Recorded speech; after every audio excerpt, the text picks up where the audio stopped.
Breaking news చూస్తున్నాం. జగిత్యాలలో మాజీ మంత్రి జీవన్రెడ్డి చేసిన వ్యాఖ్యలు రాజకీయంగా చర్చనీయాంశంగా మారాయి. కాంగ్రెస్ తోటి కలిసిన 10 మంది ఎమ్మెల్యేలను తిరిగి పంపించడమే హస్తం పార్టీలో అన్ని సమస్యలకు పరిష్కారమని జీవన్రెడ్డి అన్నారు. రేవంత్ రెడ్డి ముఖ్యమంత్రి కావాలని కోరుకున్నానని, తాను మంత్రి కావాలనుకోవడంలో తప్పేముందని ఆయన ప్రశ్నించారు. స్థానిక ఎమ్మెల్యే సంజయ్ కుమార్ పైన తీవ్ర విమర్శలు గుప్పించిన ఆయన పార్టీ వ్యవహారాలపైన అసంతృప్తిని బహిరంగంగా వ్యక్తం చేశారు. అసెంబ్లీలో చిట్చాట్లో తనతో కలిసి పనిచేస్తానని సంజయ్ కుమార్ చెప్పడం ఆశ్చర్యంగా ఉందన్నారు.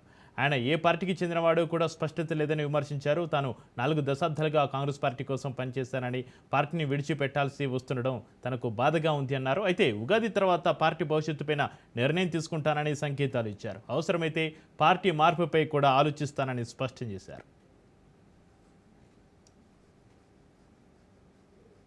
జగిత్యాల ఎమ్మెల్యే సంజయ్ కుమార్ గారు జీవన్ రెడ్డితో కలిసి పనిచేయడానికి తాను సిద్ధమన్నట్టు, తనకు ఎలాంటి అభ్యంతరం లేదు అన్నట్టు పేర్కొనడం చూస్తుంటే నాకు ఆశ్చర్యం కలుగుతుంది అంటున్నా.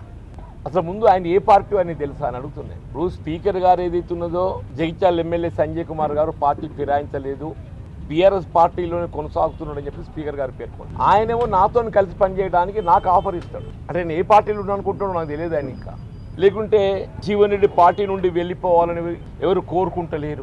వాస్తవమే ఎవరే కానీ చెప్పంటున్నా 4 దశాబ్దాల అనుబంధం ఉన్నటువంటి ఒక పార్టీ నుండి విడిపోవాలని ఎవరు కూడా కోరుకోరు. 4 దశాబ్దాల అనుబంధం పార్టీతో నాకు. కానీ వీళ్ళు ఈ పరిస్థితి ఉత్పన్నం కావడానికి కారకులు ఎవరు అని చెప్పంటున్నాను నేను. ఇప్పుడు ఆయన ఆఫర్తోనే తెలిసేస్తుంది ఆయన ఆలోచన, ఆయన ఎక్కడున్నాడు ఆయన సంగతి.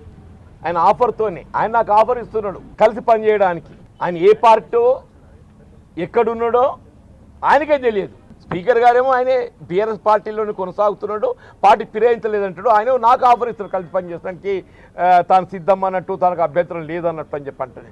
అంటే వాస్తవంగా ఏదైతున్నదో ఆయన ముందస్తు పేర్కొన్నది ఏంటి, వాళ్ళ నియోజకవర్గ అభివృద్ధి లక్ష్యంగా ముఖ్యమంత్రి గారితో పనిచేయడానికి తాను ఏదైతుందో సిద్ధంగా ఉన్నా, ముఖ్యమంత్రి గారితో కలిసి పనిచేయడానికి నేను ముందు పోతున్నా అని చెప్పాను. సరే, అభివృద్ధి కొరకు ముఖ్యమంత్రి గారితో కలిసి పనిచేయటం ఎవరైనా పనిచేయాల్సిందే. డెమోక్రటిక్ సెటప్ లోపల ఏదైతుందో అధికార పార్టీ ఎవరున్నా కానీ ఒక ఎంపికైనట్టు ఒక శాసనసభ్యుడు తన ప్రాంతం నియోజకవర్గ అభివృద్ధి కొరకు ఏదైతుందో ప్రభుత్వంతో కలిసి పనిచేయడం అంటే సమస్యలు ప్రభుత్వం దృష్టి తీసుకుపోవడం సహజమది.